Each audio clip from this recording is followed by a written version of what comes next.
In the picturesque coastal town of Malinska on the Croatian island of KRK, the Haludovo Palace Hotel stands as a haunting relic of a bygone era. Built in 1971, this once glamorous resort became the embodiment of opulence in a region known for its breathtaking Adriatic coast.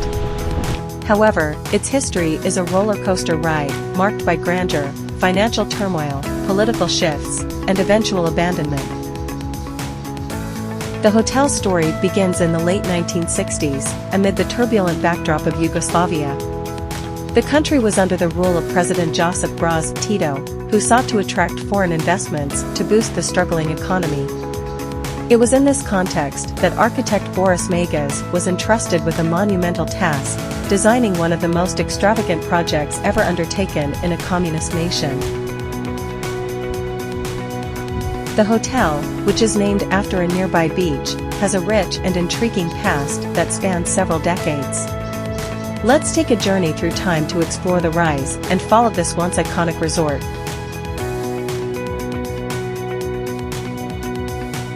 The story of Haludovo begins in 1971 when architect Boris Megas was entrusted with overseeing the construction of what would become one of the most extravagant projects ever undertaken in a communist country.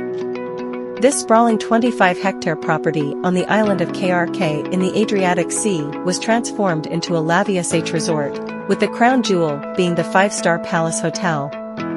Alongside this, the complex featured the Demise Hotel for those seeking a slightly more budget-friendly option, and even an imitation coastal village with a harbor, restaurants, and a meticulously designed beach, now one of Malinska's most beautiful. For the entertainment of guests, there were tennis courts, a bowling alley, a mini golf course, water sports facilities, shops, saunas, and swimming pools. The entire project was funded by the state-owned Yugoslavian company, Hotel Haludovo, based in Rijeka.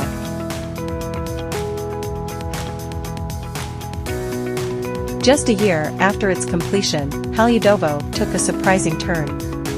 Haludovo entered into a joint venture with American entrepreneur Bob Guccione, who invested a staggering $45 million, equivalent to roughly $250 million today, for a 21-year lease of the hotel complex.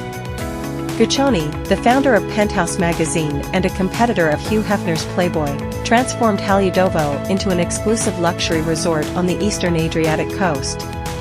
The central atrium of the Palace Hotel, initially designed as a relaxing lounge with hanging gardens by architect Boris Megas, was transformed into Guccione's Penthouse Adriatic Club Casino. His vision was to attract wealthy Western clients and high-rolling gamblers to Malinska, and he succeeded brilliantly. The penthouse pets and international fame, Guccione's unconventional approach included hiring 50 young women as hostesses, waitresses, and croupiers, all dressed in revealing French-made uniforms, famously referred to as penthouse pets.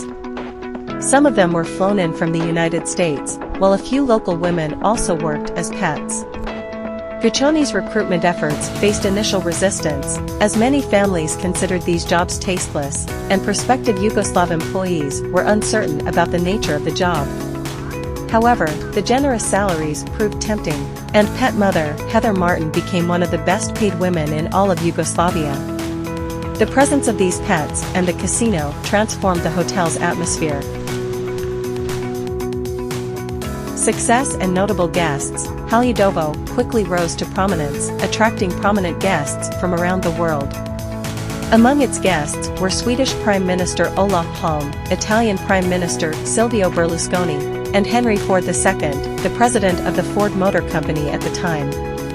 One of the most famous guests was Iraqi President Saddam Hussein, who reportedly spent several nights in the deluxe mahogany suite and left a substantial tip to one of the penthouse pets. The hotel also hosted musical events, including performances by renowned acts like the Golden Gate Quartet and local bands like Grupa Exodus.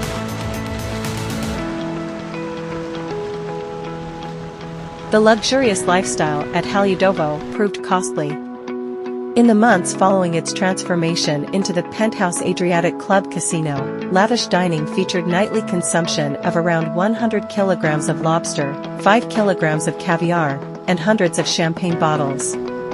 Chartering planes full of gamblers from Western countries created a financial strain as the gamblers were expected to cover all their expenses after losing money at the casino. Within a year, the casino went bankrupt, and Guccione, who was also facing financial troubles, disappeared from the scene. The hotel complex, however, remained under Yugoslavian worker self-management. Despite the challenges, Haludovo maintained its high-end status during the 1970s. Notable guests continued to visit, and the hotel hosted a variety of events. Nevertheless, the downfall of communism in the late 1980s led to conflicts and war in Yugoslavia. By 1991, the country was engulfed in warfare, resulting in the loss of tourism as a primary source of income. The hotel complex was repurposed as a shelter for war refugees. After the war, the resort was restructured and opened its doors again to guests. The hotel complex was privatized, with ownership passing to the Croatian Privatization Fund. Franjo Tudman, the first president of an independent Croatia, controversially awarded the ownership of the hotel to his supporters and friends. The hotel struggled to attract foreign guests and eventually hosted its last visitors on New Year's Day in 2002. Over the years, the hotel complex deteriorated significantly due to neglect, vandalism, and urban exploration. It was used as a shelter for war refugees during the Yugoslav wars and suffered from significant theft and damage.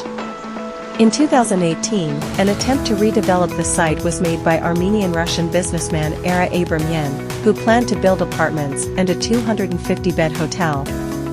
However, his project faced opposition and failed due to disputes over the privatization of the coastline.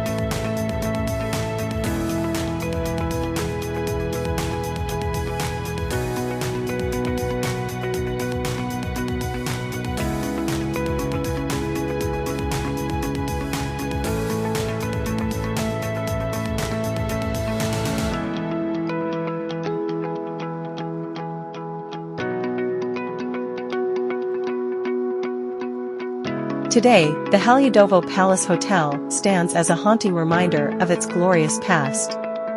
The once luxurious resort is now a lost place, with shattered glass, vandalized interiors, and graffiti-covered walls.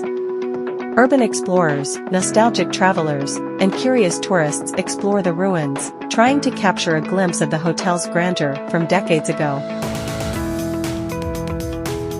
The future of the Haludovo Palace Hotel remains uncertain, but its history is a testament to the allure and eventual downfall of a grand vision in a changing world.